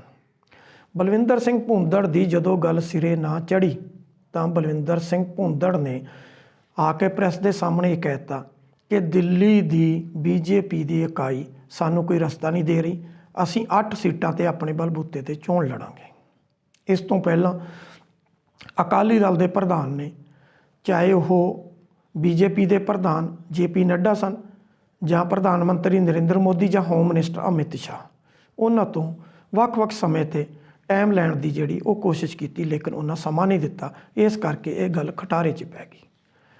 ਜਿਸ ਵੇਲੇ ਬਲਵਿੰਦਰ ਸਿੰਘ ਭੁੰਦੜ ਨੇ ਪ੍ਰੈਸ ਕਾਨਫਰੰਸ ਕੀਤੀ ਕਿ ਅਸੀਂ 8 ਸੀਟਾਂ 'ਤੇ ਚੋਣ ਲੜਾਂਗੇ, ਉਸ ਤੋਂ ਠੀਕ 1 ਘੰਟਾ ਬਾਅਦ ਦਿੱਲੀ ਗੁਰਦੁਆਰਾ ਮੈਨੇਜਮੈਂਟ ਕਮੇਟੀ ਦੇ ਪ੍ਰਧਾਨ ਮਨਜਿੰਦਰ ਸਿੰਘ ਸਿਰਸਾ ਨੇ ਆ ਕੇ ਪ੍ਰੈਸ ਕਾਨਫਰੰਸ ਕੀਤੀ ਕਿ ਅਸੀਂ CAA ਦੇ ਮੁੱਦੇ 'ਤੇ, ਯਾਨੀ ਕਿ ਨਾਗਰਿਕਤਾ ਸੋਧ ਬਿੱਲ ਦੇ ਉੱਪਰ, ਜਿੱਥੇ ਕਿ ਮੁਸਲਮਾਨਾਂ ਨੂੰ ਇਹਦੇ 'ਚ ਸ਼ਾਮਲ ਨਹੀਂ ਕੀਤਾ ਗਿਆ, ਅਸੀਂ ਉਸ ਮੁੱਦੇ ਦਾ ਵਿਰੋਧ ਕਰਦੇ ਹਾਂ। ਅਤੇ ਵਿਰੋਧ ਦੇ ਬਾਵਜੂਦ ਕਿਉਂਕਿ ਬੀਜੇਪੀ ਸਾਡੀ ਗੱਲ ਨਹੀਂ ਸੁਣ ਰਹੀ, ਇਸ ਕਰਕੇ ਇਹਨਾਂ ਨੇ ਉਹਦੇ ਵਿੱਚ ਸੋਧ ਕਰਨਾ ਮੰਨਿਆ ਨਹੀਂ। ਸਾਡਾ ਇਹਨਾਂ ਨਾਲ ਵਿਚਾਰਕ ਮਤਭੇਦ ਆ, ਇਸ ਕਰਕੇ ਅਸੀਂ ਦਿੱਲੀ ਦੀਆਂ ਚੋਣਾਂ ਤੋਂ ਆਪਣੇ ਆਪ ਨੂੰ ਅਲੱਗ ਕਰਦੇ ਹਾਂ। ਅਲੱਗ ਹੋ ਗਏ।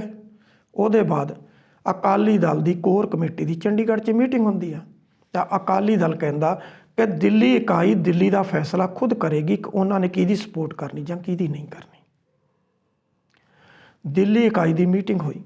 ਦਿੱਲੀ ਇਕਾਈ ਦੀ ਮੀਟਿੰਗ ਦੇ ਵਿੱਚ 11 ਮੈਂਬਰ ਸ਼ਾਮਲ ਹੋਏ। 11 ਦੇ ਵਿੱਚੋਂ 9 ਮੈਂਬਰ ਜਿਹੜੇ ਸੀਗੇ ਉਹ ਉੱਥੇ ਮਨਜਿੰਦਰ ਸਿੰਘ ਸਿਰਸਾ ਦੇ ਵਿਰੁੱਧ ਭੁਗਤੇ। ਉਹਨਾਂ ਨੇ ਕਿਹਾ ਕਿ ਮਨਜਿੰਦਰ ਸਿੰਘ ਸਿਰਸਾ ਦੀ ਜਿੱਦ ਕਾਰਨ ਇਹ ਸਮਝੌਤਾ ਸਿਰੇ ਨਹੀਂ ਚੜ੍ਹਿਆ, ਨਹੀਂ ਤਾਂ ਸਾਨੂੰ 2 ਸੀਟਾਂ ਮਿਲ ਜਾਣੀਆਂ ਸਨ, ਅਸੀਂ 2 ਸੀਟਾਂ ਲੜ ਲੈਂਦੇ। ਅਤੇ ਫਿਰ ਦੁਬਾਰਾ ਜਿਹੜੀ ਬੋਲ ਸੀ ਉਹ ਅਕਾਲੀ ਦਲ ਹਾਈ ਕਮਾਂਡ ਦੇ ਪਾਲੇ 'ਚ ਸੁੱਟ ਦਿੱਤੀ ਕਿ ਅਕਾਲੀ ਦਲ ਦਾ ਪ੍ਰਧਾਨ ਸੁਖਬੀਰ ਸਿੰਘ ਬਾਦਲ ਜੋ ਫੈਸਲਾ ਕਰੇਗਾ ਸਾਨੂੰ ਉਹ ਮੰਨਣਯੋਗ ਹੋਏਗਾ, ਅਸੀਂ ਉਸ ਫੈਸਲੇ ਨੂੰ ਮੰਨਣ ਦੇ ਪਾਬੰਦ ਹੋਵਾਂਗੇ। ਅਜੇ ਇਹ ਸਭ ਕੁਝ ਚੱਲ ਰਿਹਾ ਸੀ ਕਿ ਸੁਖਬੀਰ ਸਿੰਘ ਬਾਦਲ ਅਮਿਤ ਸ਼ਾਹ ਤੋਂ ਟਾਈਮ ਮੰਗ ਰਹੇ ਸਨ, JP ਨੱਡਾ ਤੋਂ ਟਾਈਮ ਮੰਗ ਰਹੇ ਸਨ, ਟਾਈਮ ਨਹੀਂ ਸੀ ਮਿਲ ਰਿਹਾ।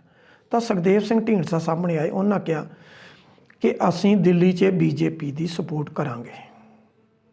ਅਤੇ ਅਗਲੇ ਦਿਨ ਉਹਦੇ ਉੱਪਰ ਆ ਕੇ ਜਦੋਂ ਵਾਰੀ ਆਈ ਮਨਜੀਤ ਸਿੰਘ GK ਦੀ, ਦਿੱਲੀ ਗੁਰਦੁਆਰਾ ਮੈਨੇਜਮੈਂਟ ਕਮੇਟੀ ਦੇ ਸਾਬਕਾ ਪ੍ਰਧਾਨ ਨੇ, ਉਹਨਾਂ ਨੇ ਪ੍ਰੈਸ ਕਾਨਫਰੰਸ ਕਰਕੇ ਕਿਹਾ ਕਿ ਅਸੀਂ ਇੱਥੇ BJP ਨੂੰ ਸਮਰਥਨ ਦਿੰਦੇ ਹਾਂ, BJP ਨੇ ਸਾਡੇ ਤੋਂ ਸਮਰਥਨ ਮੰਗਿਆ ਅਤੇ ਅਸੀਂ ਉਹਨਾਂ ਨੂੰ ਸਮਰਥਨ ਦਾ ਐਲਾਨ ਕਰ ਦਿੱਤਾ। ਅਕਾਲੀ ਦਲ 'ਚ ਹੜਕੰਪ ਮਚ ਗਿਆ। ਅਕਾਲੀ ਦਲ ਦੇ ਕੁਝ ਆਗੂ, ਇੱਥੋਂ ਤੱਕ ਕਿ ਅਮਿਤ ਸ਼ਾਹ ਇੱਕ ਹਲਕੇ 'ਚ ਜਾਂਦੇ ਨੇ, ਉਸ ਹਲਕੇ ਦੇ ਵਿੱਚ ਅਕਾਲੀ ਦਲ ਬਾਦਲ ਦਾ ਸੀਨੀਅਰ ਆਗੂ ਅਤੇ ਉਹਦੀ ਪਤਨੀ ਜਿਹੜੀ ਕਿ ਮਿਊਨਿਸਪਲ ਕੌਂਸਲਰ ਆ ਦਿੱਲੀ ਤੋਂ, ਉਹ ਉੱਥੇ ਅਮਿਤ ਸ਼ਾਹ ਦਾ ਸਵਾਗਤ ਕਰਦੇ ਨੇ। ਅਕਾਲੀ ਦਲ ਨੂੰ ਜਦੋਂ ਪਤਾ ਲੱਗਿਆ ਕਿ ਸਾਡੀ ਜ਼ਮੀਨ ਸਾਡੇ ਪੈਰਾਂ ਥੱਲੇ ਖਿਸਕ ਰਹੀ ਆ, ਅਤੇ ਅਕਾਲੀ ਦਲ ਨੇ ਜਲਦੀ ਦੇ ਵਿੱਚ JP ਨੱਡਾ ਜਿਹੜੇ BJP ਦੇ ਪ੍ਰਧਾਨ ਨੇ, ਉਹਨਾਂ ਦੇ ਨਾਲ ਗੱਲਬਾਤ ਕਰਕੇ ਉਹਨਾਂ ਨੂੰ ਸੁਖਬੀਰ ਸਿੰਘ ਬਾਦਲ ਦੇ ਸਰਕਾਰੀ ਰਿਹਾਇਸ਼ 'ਤੇ ਬੁਲਾਇਆ ਅਤੇ ਉੱਥੇ ਅਕਾਲੀ ਦਲ ਨੇ BJP ਨੂੰ ਦਿੱਲੀ ਦੇ ਵਿੱਚ ਬਗੈਰ ਕਿਸੇ ਸ਼ਰਤ ਤੋਂ ਸਮਰਥਨ ਦਾ ਐਲਾਨ ਕਰ ਦਿੱਤਾ। ਅਤੇ ਇੱਥੋਂ ਤੱਕ ਕਿ ਮਨਜਿੰਦਰ ਸਿੰਘ ਸਿਰਸਾ ਜਿਹੜੇ ਨੇ ਇਹ 3 ਦਿਨ ਪਹਿਲਾਂ ਪ੍ਰੈਸ ਕਾਨਫਰੰਸ ਕੀਤੀ ਸੀ ਕਿ ਅਸੀਂ CAA ਦੇ ਮੁੱਦੇ 'ਤੇ BJP ਤੋਂ ਅਲੱਗ ਹੋ ਰਹੇ ਹਾਂ, ਅਸੀਂ ਦਿੱਲੀ ਦੀ ਚੋਣ ਨਹੀਂ ਲੜਾਂਗੇ। ਬਾਅਦ ਦੇ ਵਿੱਚ ਦਿੱਲੀ ਇਕਾਈ 'ਚ ਫੈਸਲਾ ਨਹੀਂ ਹੋਇਆ, ਬਾਲ ਜਿਹੜੀ ਸੀ ਉਹ ਹਾਈ ਕਮਾਂਡ ਦੇ ਪਾਲੇ 'ਚ ਚਲੀ ਗਈ। ਆਖਰਕਾਰ ਅਕਾਲੀ ਦਲ ਦੇ ਪ੍ਰਧਾਨ ਨੇ ਜਦੋਂ ਐਲਾਨ ਕੀਤਾ, ਉਸ ਵੇਲੇ ਮਨਜਿੰਦਰ ਸਿੰਘ ਸਿਰਸਾ ਪਿਛਲੀ ਲਾਈਨ ਦੇ ਵਿੱਚ ਬੈਠੇ ਸਨ, ਅਤੇ ਪਿਛਲੀ ਲਾਈਨ 'ਚ ਬੈਠੇ ਹੋਏ ਮਨਜਿੰਦਰ ਸਿੰਘ ਸਿਰਸਾ ਅਤੇ ਸੁਖਬੀਰ ਸਿੰਘ ਬਾਦਲ ਦੇ ਚਿਹਰੇ ਦੇ ਹਾਵ ਭਾਵ ਜਿਹੜੇ ਉਹ ਪੜ੍ਹਨ ਵਾਲੇ ਸਨ ਕਿ ਕਿਸ ਕਦਰ ਝੁੱਕ ਕੇ ਖੁਦ ਹੀ ਜਾ ਕੇ ਸਪੋਰਟ ਦੇਣੀ ਪਈ। ਕਿਤੇ ਨਾ ਕਿਤੇ BJP ਦੇ ਦੋਨੋਂ ਹੱਥਾਂ 'ਚ ਲੱਡੂ ਸੀ। ਉਹਨਾਂ ਨੇ ਜਿਸ ਤਰ੍ਹਾਂ ਪਹਿਲੇ ਦਿਨ ਤੋਂ ਇਲਜ਼ਾਮ ਲੱਗਦੇ ਆ ਰਹੇ ਨੇ, ਪਹਿਲਾਂ ਹਰਵਿੰਦਰ ਸਿੰਘ ਫੂਲਕਾ ਅਤੇ ਜਸਟਿਸ ਕੁਲਦੀਪ ਸਿੰਘ ਦੇ ਜਿਹੜਾ ਸੇਵਾ ਸੰਗਠਨ ਬਣਾਇਆ ਉਹਨਾਂ ਨੇ, ਉਹਦੀ ਸਪੋਰਟ BJP ਕਰਦੀ ਸੀ, ਫਿਰ ਉਸ ਤੋਂ ਬਾਅਦ ਸੁਖਦੇਵ ਸਿੰਘ ਢੀਂਡਸਾ ਨੂੰ ਜਿਸ ਕਦਰ ਉਹਨਾਂ ਨੇ ਮੈਦਾਨ 'ਚ ਉਤਾਰਿਆ ਤੇ ਜਿਸ ਤਰ੍ਹਾਂ ਮਨਜੀਤ ਸਿੰਘ ਜੀਕੇ ਦੀ ਉਹ ਸਪੋਰਟ ਕਰ ਰਹੇ ਨੇ, ਕਿਤੇ ਨਾ ਕਿਤੇ ਉਹਨਾਂ ਦੇ ਦੋਨੋਂ ਹੱਥੀਂ ਲੱਡੂ ਸੀ। ਤੇ ਦੂਸਰੀ ਗੱਲ ਸੀ ਕਿ ਦਿੱਲੀ ਦੇ ਸਿੱਖ ਜਿਹੜੇ ਨੇ ਆਮ ਹਾਰੇ ਜਿਹੜੇ ਉਹ ਤੁਰੇ ਹੋਏ ਨੇ, ਉਹ ਅਕਾਲੀ ਦਲ ਬਾਦਲ ਦੀ ਬਹੁਤੀ ਸੁਣਨ ਦੇ ਲਈ ਤਿਆਰ ਨਹੀਂ ਸੀ। ਤੇ ਅਕਾਲੀ ਦਲ ਬਾਦਲ ਨੂੰ ਜਿਸ ਤਰੀਕੇ ਦੇ ਨਾਲ ਸੁਖਬੀਰ ਸਿੰਘ ਬਾਦਲ ਨੇ ਦਿੱਲੀ 'ਚ ਜਾ ਕੇ ਸਮਰਥਨ ਦਿੱਤਾ, ਕਿਤੇ ਨਾ ਕਿਤੇ ਕਸੂਤੇ ਫਸ ਗਏ। ਸਵਾਲ ਪੁੱਛਣ ਵਾਲੇ ਇਹ ਸਵਾਲ ਵੀ ਪੁੱਛਦੇ ਨੇ ਕਿ ਹੁਣ ਦੱਸਿਆ ਜਾਵੇ CAA ਦੇ ਮੁੱਦੇ ਤੇ ਕੀ BJP ਨੇ ਮੁਸਲਮਾਨਾਂ ਨੂੰ ਨਾਗਰਿਕਤਾ ਸੋਧ ਜਿਹੜਾ ਐਕਟ ਪਾਸ ਹੋਇਆ, ਕੀ ਉਹਦੇ 'ਚ ਸ਼ਾਮਲ ਕਰਨਾ ਮੰਨ ਲਿਆ? ਨਹੀਂ ਮੰਨ ਲਿਆ। ਤਾਂ ਫਿਰ ਤੁਸੀਂ ਉਹਨਾਂ ਨੂੰ ਸਮਰਥਨ ਕਿਸ ਕੰਡੀਸ਼ਨ ਤੇ ਦਿੱਤਾ? ਸੁਖਬੀਰ ਸਿੰਘ ਬਾਦਲ ਕਹਿੰਦੇ ਨੇ ਕਿ ਸਾਡਾ ਤਾਂ ਸਮਝੌਤਾ ਟੁੱਟਿਆ ਹੀ ਨਹੀਂ ਸੀ, ਸਾਡਾ ਤਾਂ ਸਮਝੌਤਾ ਅੱਜ ਤੱਕ ਬਰਕਰਾਰ ਆ, ਅਸੀਂ ਤਾਂ ਇਕੱਠੇ ਚੱਲਣ ਦਾ ਨਿਰਣਾ ਲਿਆ ਹੋਇਆ, ਲੇਕਿਨ ਕੁਝ ਕਮਿਊਨੀਕੇਸ਼ਨ ਗੈਪ ਦੀ ਵਜ੍ਹਾ ਕਰਕੇ ਅਸੀਂ ਦਿੱਲੀ ਦੇ ਵਿੱਚ ਇਕੱਠੇ ਨਹੀਂ ਲੜ ਸਕੇ। ਕਿਤੇ ਨਾ ਕਿਤੇ ਅਕਾਲੀ ਦਲ ਬੁਰੀ ਤਰ੍ਹਾਂ ਨਾਲ ਘਿਰਿਆ ਹੋਇਆ ਔਰ ਉਹਨੂੰ ਜਿਸ ਤਰੀਕੇ ਦੇ ਨਾਲ BJP ਜਿਹੜੀ ਆ ਉਹ ਦੋਨੋਂ ਹੱਥਾਂ 'ਚ ਲੱਡੂ ਲੈ ਕੇ ਚੱਲ ਰਹੀ ਆ, ਉਹ ਵੱਖਰੀ ਗੱਲ ਆ ਕਿ BJP ਦੀ ਵੀ ਦਿੱਲੀ ਦੇ ਵਿੱਚ ਜਿਹੜੀ BJP ਚਾਹੁੰਦੀ ਸੀ ਕਿ ਕਿਸੇ ਤਰੀਕੇ ਦੇ ਨਾਲ ਅਸੀਂ ਕੇਜਰੀਵਾਲ ਨੂੰ ਠਿੱਬੀ ਲਾ ਕੇ ਇੱਥੇ ਸਰਕਾਰ ਬਣਾਉਣ 'ਚ ਕਾਮਯਾਬ ਹੋ ਜਾਈਏ, ਉਹਦੇ 'ਚ ਕਾਮਯਾਬ ਹੁੰਦੀ ਨਹੀਂ ਦਿਖ ਰਹੀ। ਕੇਜਰੀਵਾਲ ਤੇ ਉਹਦੀ ਪੂਰੀ ਟੀਮ ਜਿਹੜੀ ਆ ਉਹ ਵਾਪਸੀ ਕਰ ਰਹੀ ਆ ਔਰ ਬੜੀ ਜ਼ਬਰਦਸਤ ਵਾਪਸੀ ਕਰ ਰਹੀ ਆ। ਉਹ ਵੱਖਰੀ ਗੱਲ ਆ ਕਿ BJP ਉਹਨਾਂ ਨੂੰ ਅਲੱਗ-ਅਲੱਗ ਮੁੱਦਿਆਂ ਤੇ ਘੇਰ ਰਹੀ ਆ, ਘੇਰ ਕੇ ਉਹਨਾਂ ਨੂੰ ਉਲਝਾਉਣਾ ਚਾਹੁੰਦੀ ਆ, ਪਰ ਕੇਜਰੀਵਾਲ ਤੇ ਉਹਦੀ ਟੀਮ ਜੋ ਕੁਛ 2015 'ਚ ਜਿਸ ਤਰੀਕੇ ਦਾ ਬਹੁਮਤ ਲੈ ਕੇ ਆਈ ਸੀ, ਉਸੇ ਤਰੀਕੇ ਦੇ ਬਹੁਮਤ ਵੱਲ ਲਗਾਤਾਰ ਵੱਧ ਰਹੀ ਆ। ਕਿਤੇ ਨਾ ਕਿਤੇ ਉਹ ਵੱਖਰੀ ਗੱਲ ਆ ਕਿ ਅਕਾਲੀ ਦਲ ਨਿਰਾਸ਼ ਹੋਇਆ ਤੇ ਆਉਣ ਵਾਲੇ ਸਮੇਂ 'ਚ BJP ਵੀ ਨਿਰਾਸ਼ ਹੋਏਗੀ ਕਿ BJP ਦਿੱਲੀ ਦੀ ਸੱਤਾ ਦੇ ਉੱਤੇ ਕਾਬਜ਼ ਜਿਹੜੀ ਆ ਉਹ ਨਹੀਂ ਹੋ ਰਹੀ। ਅਰਵਿੰਦ ਕੇਜਰੀਵਾਲ ਦੀ ਵਾਪਸੀ ਹੋ ਰਹੀ ਆ ਤੇ ਅਰਵਿੰਦ ਕੇਜਰੀਵਾਲ ਦੀ ਵਾਪਸੀ ਜਿਹੜੀ ਆ ਉਹ BJP ਲਈ ਵੀ ਚਿੰਤਾ ਦਾ ਵਿਸ਼ਾ ਤੇ ਅਕਾਲੀ ਦਲ ਦੇ ਲਈ ਵੀ ਚਿੰਤਾ ਦਾ ਵਿਸ਼ਾ ਕਿ ਇਹ ਨਾ ਹੋਵੇ ਕਿ ਇਹਦੇ ਬਾਅਦ ਆਮ ਆਦਮੀ ਪਾਰਟੀ ਜਿਹੜੀ ਸ਼ੁਰੂ ਤੋਂ ਕਹਿੰਦੀ ਆ ਰਹੀ ਸੀ ਕਿ ਅਸੀਂ ਦਿੱਲੀ ਜਿੱਤਣੀ ਆ, ਦਿੱਲੀ ਜਿੱਤਣ ਤੋਂ ਬਾਅਦ ਅਸੀਂ ਪੰਜਾਬ ਵੱਲ ਮੂੰਹ ਘੁਮਾਵਾਂਗੇ ਕਿ ਫਿਰ ਪੰਜਾਬ ਦੇ ਵਿੱਚ ਉਹੋ ਜਿਹਾ ਹੀ ਵਾਵੇਲਾ ਹੋਵੇ, ਉਹੋ ਜਿਹੀ ਹੀ ਉਡਾਨ ਦੁਬਾਰਾ ਚੱਲੇ ਕਿ ਅਕਾਲੀ ਦਲ ਜਿਹੜਾ 2022 'ਚ ਵਾਪਸੀ ਦੀ ਜਿਹੜੀ ਗੱਲ ਸੋਚ ਰਿਹਾ ਸੀ ਕਿ ਉਹਦੇ ਤੋਂ ਹੱਥ ਧੋਤੇ ਜਾਣ, ਦੂਸਰੇ ਬੰਨੇ BJP ਉਹਦੇ ਪੈਰ ਨਹੀਂ ਲੱਗਣ ਦੇ ਰਹੀ। ਇਹ ਨਾ ਹੋਵੇ ਕਿ ਅਕਾਲੀ ਦਲ ਤੇ BJP ਦੇ ਲਈ ਆਉਣ ਵਾਲਾ ਸਮਾਂ ਜਿਹੜਾ ਉਹ ਘਾਤਕ ਸਿੱਧ ਹੋਵੇ। ਸੋ ਦਰਸ਼ਕੋ, ਅੱਜ ਲਈ ਇੰਨਾ ਹੀ। ਅਗਲੀ ਵਾਰ ਕਿਸੇ ਹੋਰ ਨਵੇਂ ਮੁੱਦੇ ਨੂੰ ਲੈ ਕੇ ਫਿਰ ਤੁਹਾਡੇ ਰੂਬਰੂ ਹੋਵਾਂਗੇ। ਹੁਣ ਮੈਨੂੰ ਦਿਓ ਇਜਾਜ਼ਤ। ਸਤਿ ਸ਼੍ਰੀ ਅਕਾਲ।